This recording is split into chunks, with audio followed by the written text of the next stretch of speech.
ये कहानी है तेनालीरामा के बारे में। तेनालीरामा भारतीय इतिहास के प्रसिद्ध और चतुर विद्वान थे, जो अपने बुद्धिमत्ता और समझदारी के कारण महाराज कृष्णदेवराय के दरबार में विख्यात हुए थे।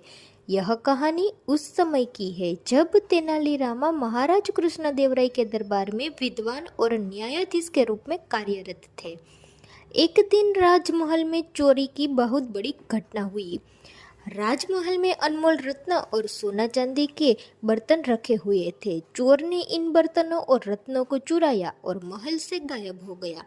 महल के सभी कर्मचारियों और सुरक्षा कर्मियों की घेराबंदी कर दी गई, लेकिन कोई सुराग नहीं मिल पाया। महाराज कृष्णदेवराय को इस घटना की जानकारी मिली और उन्होंने तेनालीरामा को बुलवाया। राजा ने तेनालीरामा से पूछा, तेनाली, हमारे महल में चोरी हुई है, क्या तुम इस चोरी का हल निकाल सकते हो? तेनालीरामा ने मुस्कुराते हुए कहा, महाराज, मुझे थोड़ा समय दीजिए, मैं इस चोरी का हल जल्दी ही निकाल लूंगा। राजा ने तेनालीरामा को चोर को ढूंढने की अनुमति दे दी और तेनालीरामा ने महल के सभी कर्मचारियों और सुरक्षा कर्मियों से गहन पूछताछ शुरू कर दी। उन्होंने महल के हर कोने को अच्छे से देखा और सभी संभावित सुरागों को निकाला, लेकिन कुछ भी स्पष्ट नहीं हुआ। अब तेनालीरामा ने एक नया तरीका अपनाया। तेनालीरामा ने महाराज को बुलाया और कहा, महाराज, मुझे आपके राजमहल के सभी कर्मचारियों को एकजुट करना होगा। मैं उन्हें एक खास परीक्षण देना चाहता हूँ। राजा ने सहमति दी और महल के सभी कर्मचारियों को बुलवाया। तेनालीरामा ने सभी कर्मचारियों से कहा, मैं आपको एक आदेश दे रहा हूँ, कृपया इसे ध्यान से सुने। हर कर्मचारी को एक बांसुरी दी जाएगी।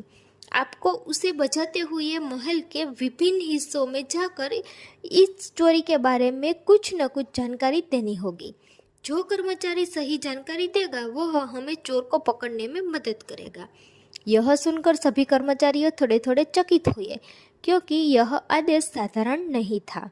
फिर भी उन्होंने इसे पूरा करने की कोशिश की। हर कर्मचारी अपनी अपनी बांसुरी लेकर महल के विभिन्न हिस्सों में चला गया। तेनालीरामा ने इन कर्मचारियों को देखा और इन्हें ध्यान से सुनने लगा। फिर उसने महाराज से कहा, महाराज, अब मैं आपको बताता हूँ कि चोर कौन है। तेनालीरामा ने सभी कर्मचारियों से बांसुरी बजाने का कारण पूछा। एक कर्मचारी ने बताया, हमने बांसुरी बजाई क्योंकि हमें सोने के बर्तन और रत्नों के बारे में जानकारी देनी थी। तेनालीरामा ने इसका सही विश्लेषण किया और एक कर्मचारी को पहचान लिया, जो बहुत घबराया हुआ और चिंतित दिखाई दे रहा था। तेनालीरामा ने उसके पास बुलाया और पूछा, तुम क्यों इतने घबराए हुए हो? उस कर्मचारी ने बताया, मैंने चोर को देखा था, लेकिन मैं डरा हुआ था और मुझे लगा कि अगर मैंने कुछ कहा तो मुझे नुकसान हो सकता है। तेनालीरामा ने उस कर्मचारी से और जानकारी ली और आखिरकार वह व्यक्ति पकड़ा गया जो चोरी का दोषी था। उसकी घबराहट और उसके झूठे बयान से तेनालीरामा ने यह समझ लिया था कि वह व्यक्ति चोर है। तेनालीरामा ने उसे पकड़ लिया और महाराज कृष्णदेवराय को उसकी पहचान बताई। महाराज कृष्णराय देवराय ने तेनालीरामा की चतुराई की सराहना की। उन्होंने कहा, तेनालीरामा, तुमने अपनी बुद्धिमत्ता और समझदारी से महल में चोरी की घटना को सुलझाया है। तुमने साबित कर दिया कि केवल सूझबूझ और विवेक से ही हम किसी की समस्या का हल निकाल सकते हैं। तेनालीरामा ने मुस्कुराते हुए कहा, महाराज, यह मेरी चतुराई नहीं बल्कि मेरी समझदारी और स्थिति का सही आकलन था। कभी कभी समस्याओं का हल सबसे सरल तरीके से मिल सकता है, बस हमें सही दृष्टिकोण से सोचना होता है। इसके बाद चोर को राजमहल के सजा का सामना करना पड़ा और महल में शांति बनी रही। तेनालीरामा ने एक बार फिर साबित किया कि वह सिर्फ एक विद्वान ही नहीं बल्कि एक कुशल और चतुर समाधानकर्ता भी है। और इससे हमें यह राय मिलती है, यह सीख मिलती है कि समस्या का हल हमेशा जटिल नहीं होता। कभी कभी हमें समस्या को देखने का तरीका बदलने की ज़रूरत होती है।